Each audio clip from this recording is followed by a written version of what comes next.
नमस्कार, all India news मध्ये आपलं सहर्ष स्वागत। मी नजीर मुलानी, ऑल इंडिया न्यूज।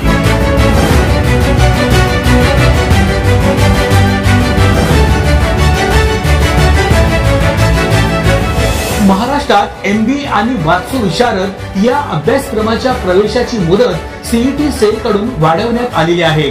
23 ऑक्टोबर 2024 पर्यंत MBA ची प्रवेश प्रक्रिया सुरू राहणार आहे। अखिल भारतीय तंत्र शिक्षण परिषदेने तंत्र शिक्षणाअंतर्गत येणाऱ्या विविध अभ्यासक्रमांच्या प्रवेशासाठी 1 महिन्याची मुदत वाढवली आहे। यामध्ये प्रथम वर्ष आणि द्वितीय वर्ष लॅटरल प्रवेशाची मुदतवाढ विद्यार्थ्यांना मिळालेली आहे।